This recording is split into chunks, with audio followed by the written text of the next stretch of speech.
So this is my diagram for my MRI scan. I used 2 blocks of Play-Doh to make the base for it, and then the sliding bed that the child would lay on, and then of course I used a Q-tip to show where the child would lay.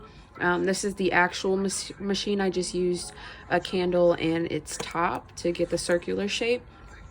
The purpose of the MRI is to be able to show body functions, which would be like your spinal cord, your brain, skeleton, chest, lungs, abdomen, etc., and all that stuff, to be able to get a clear image of the body parts to see what type of conditions or diseases the child might have. Something that the child may see, of course, would be the machine.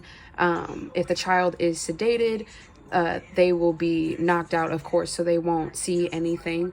They wouldn't feel anything unless they were feeling anxious or tight, which in that case, if they're having anxiety about the procedure, they would get sedated for that, and continuously sedated throughout the process of the MRI, because sometimes the MRIs can take to 20 to 90 minutes to be done, because if they need multiple MRIs done depending on the condition, then they'll need to be there for a while.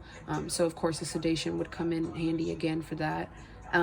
They would hear the machine rumbling, making noises. They wouldn't really hear anything else, just because the doctors and their parents would be in a different room. The smell, probably, I would say the hospital room, the machine, the metal. Taste would be the IV that they're given to highlight the veins in certain areas of the body, so it's easier to see on the MRI scan. So they would taste that, of course, and after that the sedation wears off around 1 to 2 hours, so that your child shouldn't be awake after that.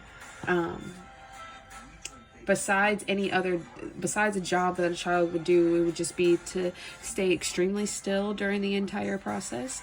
Usually with infants and younger kids, they're usually sedated because it's very hard for them to stay still for that long. Like I said, the procedure takes about 20 to 90 minutes depending on how many MRIs the child would need. And during the procedure, the child can sleep, pray, dream, think about different things. It all depends on the child's age and what they can do. If a child is younger, of course, you're going to need to do something that will keep them still, or just sedate them. If they're older, then of course they can kind of just sit there and do anything to get their mind off of it. But yeah, other than that, this is my diagram of my MRI. Thank you for listening.